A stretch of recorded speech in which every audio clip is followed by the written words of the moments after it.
It's bright and early in the morning and we are now building up for the presentation of the union budget. Yes, the interim budget, remember, has already been presented about 3 months ago before the general elections, and now the Finance Minister, who's returned as Finance Minister Nirmala Sitharaman, will get the opportunity to present yet another budget. She's on the way to make a record of a number of budgets presented in a contiguous manner. Now, the big question, of course, is what's it going to be? Is it going to be substantively enhanced, substantively different from what we've already seen? For many people out there, the big question on direct taxes and standard deductions is perhaps preying on everybody's minds. Policy of the budgets have changed over the years. Remember, indirect taxes, GST, no longer part of the budgetary exercise. That's decided by the GST Council. Many of the rules, regulations, scheme announcements, outlays are announced throughout the course of the year. But the budget puts it in context with us, as the economic survey has put it in context with us yesterday. So what do people feel? What do you feel? So we are picking up a broad themology of conversation this time, and we are calling it, for good reason, what you see on your screens, the audacity budget. Can we have the audacity over the next few years to fundamentally, structurally change the nature of the Indian economy? Think about it. The largest expenses and drains on our exchequer and foreign exchange reserves, energy, defense equipment. We are seeing tangents of change. We are now seeing solar energy not grow in India but grow exponentially. It's doubling every 2 years. We are seeing tens of thousands of crores of defense production. We are even seeing thousands of crores of defense exports. That's money coming into India where it used to go out. Let's pick up this conversation on the morning broadcast with us. Alok Mehta, Editorial Director of India News. Major General Shashi Asthana joining us. Sumit Peer with us. Vinod Rawal is joining us. Wing Commander Sudhakaran with us. And I'm expecting also Sanjay Kathuria to be joining us this morning. Gentlemen, good morning to all of you and thank you very much for taking part in this build-up telecast. We've got 4 hours to go. Alok ji, I have to ask you the big question. There's a substantive difference from when we had this conversation in February to when we are having it now. The elections have concluded, a political season, a major political season has concluded. The government has returned, but in a different format. They've also had a chance to absorb the general election results, the developments that have come out of UP on the issue of Agniveers, on the issue of job creation. What do you think is going to be different this time in this budget? That'd be very good morning, but I feel that because of this rainy season, everybody should feel that there will be Dhan Varsha. Everybody's expectation is Dhan Varsha for every class, from lower middle class to upper class and the poor people. Everybody feel that there will be Dhan Varsha. And we never change. You see, the Prime Minister Narendra Modi, the philosophy is we are not going to change. What we are doing, what we want to do, we have the confidence. So I think in this budget, you will find more confidence. When third time, you are very right that there is some coalition government, but coalition government always in the Atal Bihari Vajpayee or in the Narasimha Rao period, when this started, this liberalization. So I don't feel, normally people are talking about because of this pressure and all, but I think because it's a continuation of the government and what they promised in the election, or in before, you mentioned about the February, we were talking about it. I think it's a continuity and more liberal for the people, more favorable and more benefited for next 5 years and maybe for next 30 years.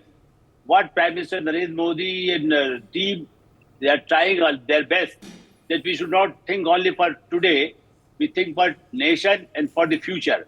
That's why I feel the social benefits for the people, like a benefit for the old people, for the middle class, more employment generation, not for the only through the government job. And Agniveer, we can discuss later on, but the Agniveer and defense production, what we are doing, we are competing with other nations and we are also exporting. So these kind of new adventurous new ways for the benefit of the people. And that's why I think that we should not expect so many surprise. Okay. I think surprise, but one can feel that we should get maximum benefit. Okay, no big surprises. So, for people watching this broadcast, and remember, a budget is always devil in the detail. For every industry, for every CEO, for every startup, it's that one point. For the stock markets, it's that one point on what incremental taxation or less taxation is applied can be a difference. So, the devil is in the detail. That we can only have a conversation once we have the detail. But in the overall picture, ladies and gentlemen, what is the health of the economy? The economic survey has told us yesterday that the GDP is growing at plus 8%, nearer 8.2. It has had for the past 3 years greater than 7% growth. The outlook for the next year is good. Inflation is moderate between 5 and 5.5%. So on the broad indicators, you're comfortable. On fiscal deficit under 6%, you're comfortable. On foreign exchange reserves, you're doing rather well. On capital expenditure, it's gone up 33% in the scope of 1 year. It's gone up 3 times in the scope of just 3 years. You're doing well. Residential purchases have gone up by a substantive 1/3, another 30% uptick over there. Bank health is good. NPAs are declining. The economy seems to be doing okay. And importantly, the global economic outlook seems to have improved from where it was when the Ukraine war started a few years ago. India weathered that storm. So let's open up this conversation. Sumit, the country seems to be doing all right. So is this budget finally doing some fine tuning? We don't need to do anything great because we seem to be heading in the right direction. Rishabh ji, good morning. Thank you very much for having me on your show.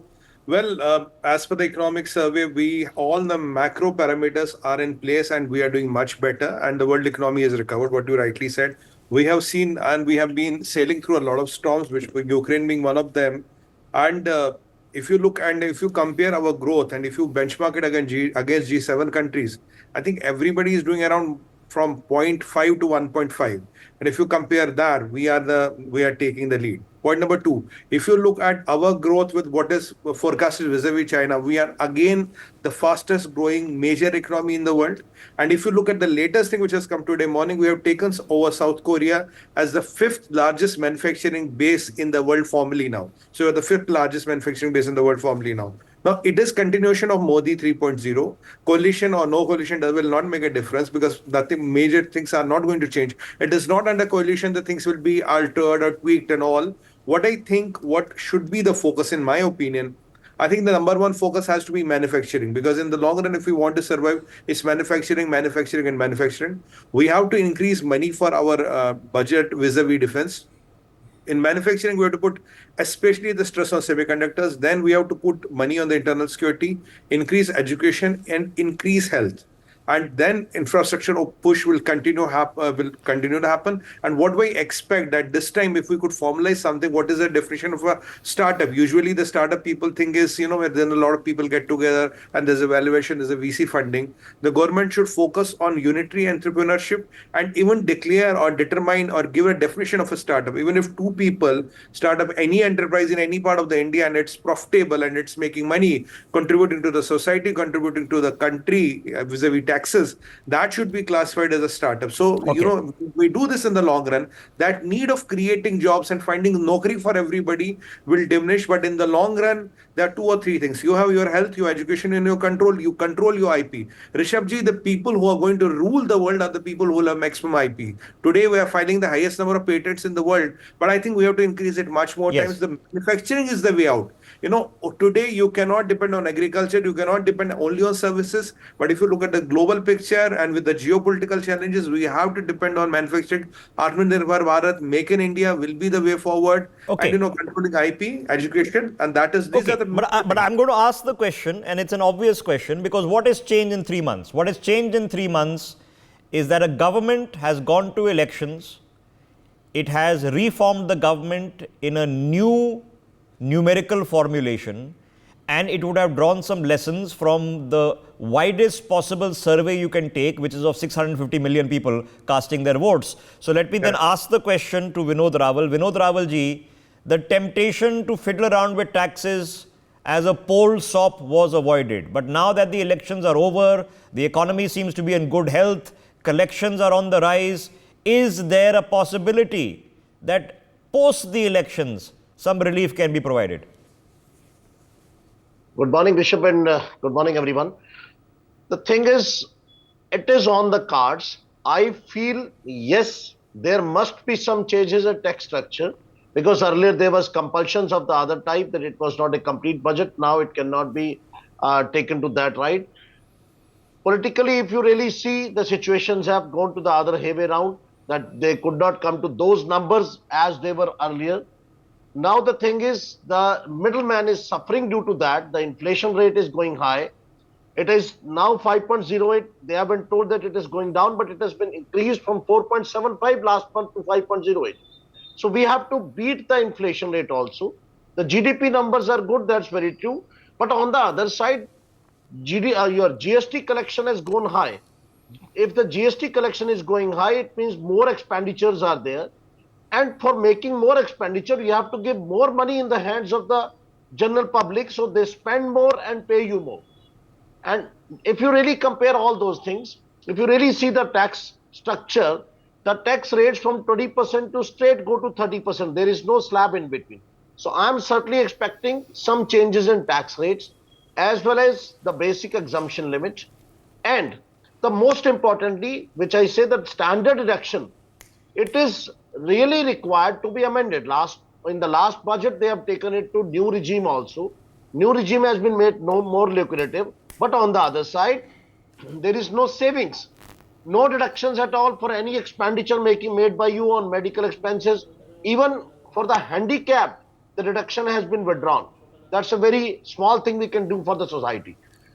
And Okay. new regime, some deductions has to be taken care of. Let it be a housing industry, let it be a medical industry, let it be a infrastructure, your solar, your EV, you have to give some incentives. It's an incentivized industry.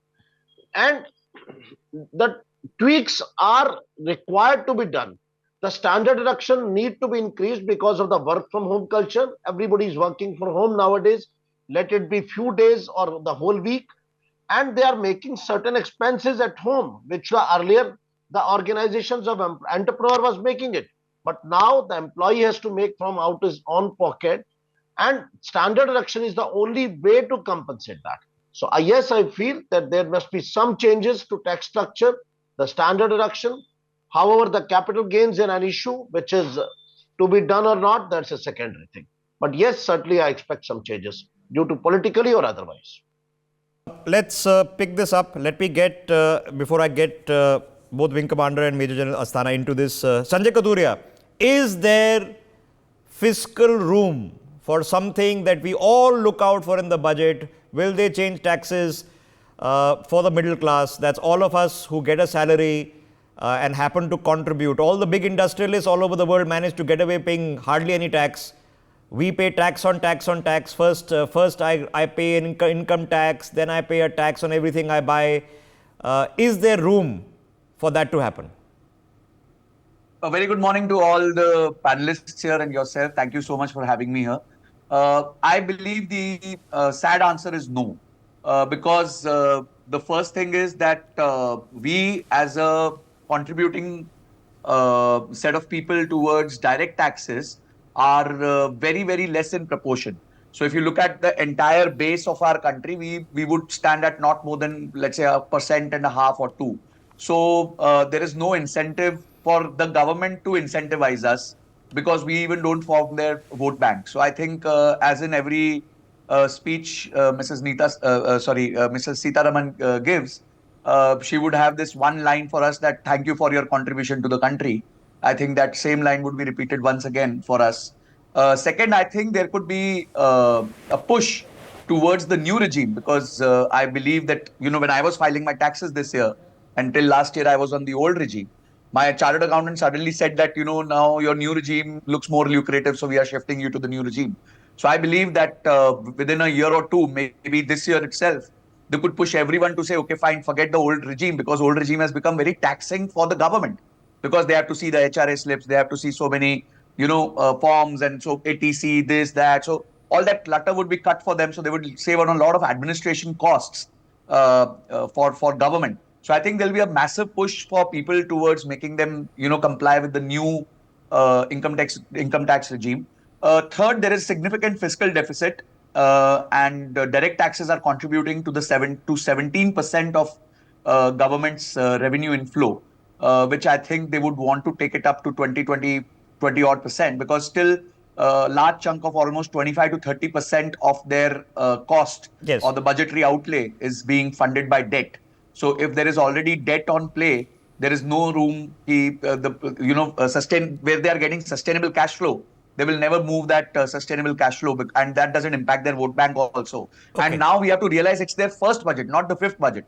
So when they were so headstrong on their interim budget that they didn't move anything for us, I have very less hopes that on the very first budget for the next 5 years they would do anything for us. Okay, Yes, I don't know. think I don't know what the priorities will be. I can guess. I can guess one of the priorities will be that allocations for the saturations of the various government schemes from Jal to Awas will be done, because that will certainly be a priority. That's something the government wants to get under the bank. But I don't think the politics can be ignored. The government has formed a stable government, but with a reduced majority. Some mental calculus will be required on what the reason behind that was. So let me now flip this around. General Asthana, let me first ask you a different kind of question. As a middle class army pensioner, okay, in that capacity, before we discuss other details on defense and others, in that capacity, what are you hoping for from a union budget? See, as far as union budget is concerned, I think it is going to be a healthy balance between the reforms and the populism. Why I said populism, you mentioned the factors of the political factors and other factors. And therefore, in addition to all the good things which have been mentioned about in the economic survey, which you just enumerated and everybody else also talked of, I think there will be something as far as the jobs are concerned. They have to do something. And in that context, the worrying thing in the economic survey was that most of the graduates, almost about 30-40% graduates, are unemployable. So therefore, there is a need to skill, reskill and upskill to make sure that the youth which is coming out of the universities actually is employable and adds on to the GDP, and the per capita productivity needs to be increased. That's one part of it. The second factor which I think will also need to be, which is a difficult dilemma for the government, is the China factor. You can't have your economy developing without China. At the same time, China is also encroaching and is also a very major threat to your economy. So you have to balance out both in some manner or the other. Now, how this balancing is going to be done? So let me ask the basic question. And Wing Commander Sudhakaran, sorry, I'm going to ask you this on a tangent, but it's a relative tangent. I'll give you an example to people watching the broadcast. We are hiring. I have jobs available. Okay. So if anybody wants a job, and we are being told that tens of thousands of people are lining up in various places because they can't find jobs. So we are hiring, we have jobs available. But what happens when I do a job interview from people who are qualified, they've got a BA, they've got an MA. If I ask them, and it's one of my standard job interview questions, what is India's GDP? 9 out of 10 candidates do not have an answer. Despite the fact that we are constantly talking about 5 trillion GDP, fifth largest. It's a constant conversation on news television. The PM is talking about it. All the ministers are talking about it. Somebody says GDP is 5%. 5% of what? So to understand that it's $3.9 trillion, forget what it means in purchasing power parity. So there's a problem, Wing Commander Sudhakaran, and when we say that unemployable, I have to accept that anybody I'm hiring is actually a student in training for the next 1 year. And then hopefully they will have the skills to contribute to their organization. What do we do about this fundamental issue? Good morning, Rishabh, and thank you very much for having me here. I will start with a 4-line on the budget. In corridors of rupees, dreams unfold, numbers dance, stories yet untold. In the balance of wealth and need, India's future in budget we heed. When you talk about skilling, I'll tell you, in the last 8 months, I interviewed personally more than 2,500 engineering graduates. And let me tell you, 99% of them had to be rejected. I didn't reject them. They ran away from the corridors of the interviews themselves. They excused themselves. That is the quality of education that we are entering. They're just simply not employable. The government is just talking about it. They're doing zilch on it. Add to this the fiasco that is, added by the controversy of exams. I ask the government, what prevents them to put a very, very robust testing and evaluation platform? They simply don't have an answer. The problem with this government is BJP government is a disaster when it comes to perception, and the Congress government is a master at deception. It is pulling all strings, and the government seems to be just helpless. We cannot set this. Our only hope is Narendra Modi. We have a good leader in place, and we don't have him for perpetuity. We need to put the right actions in place. We need to take the right decisions. We cannot say that we are going to grow at 6.5 to 7%. The need for this country is to create 75 lakh jobs per year, year on year. If you need to do that, you need to grow upward of 8 to 9%. That is, if it is not happening organically, you need to plan for it. The government is simply not doing it. And I'm telling you, the biggest hurdles is in the power corridors themselves. I sometimes tend to believe or feel, I get this impression that a lot of these guys are compromised. I've seen a book written by one of the gentlemen, I don't want to take his name. It's titled The Snakes in the Ganges. I see a lot of snakes in the power corridors. They are pulling this government down because the policies are not consistent. The farm laws, such beautiful laws, but the government didn't have the control over the information narrative. And I've been yelling at the top of my voice, why don't you get the information narrative in place? China did this 25 years back, and 25 years hence, you still don't have the information narrative. Okay, that's strange, because all you will hear from a certain quarter is that the entire media is bought. As we speak, I'm sitting in somebody's godi and not this chair. You are saying government doesn't have information narrative. Other people say government has a total control of information narrative, that we are not a democracy. We are breaking into an unconstitutional dictatorship. How can both be true? Chor machaye shor. That's exactly what these guys are doing.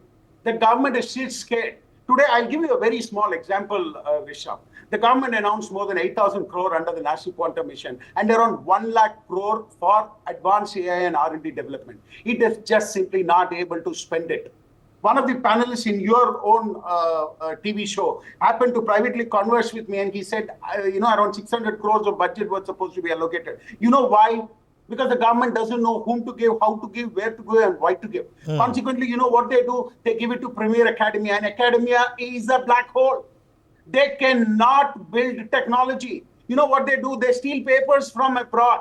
They make grammatical changes, and that is what they call as PhD thesis. Okay. Your PhDs are worth nothing. It's just crap. Okay. And we need to build this. It is a problem, because I'm sure anybody here who is running a firm or is in a managerial position and has to do hiring understands that there is a vast availability of candidates. That is true for me. There's no shortage of people applying, but it is really difficult. And trust me, my objective, I only employ young people. I only employ people out of university. I have taken it upon myself for 18 years that I will only employ people who are coming out so that I can train them, I can teach them, no problem. But yesterday in a team meeting,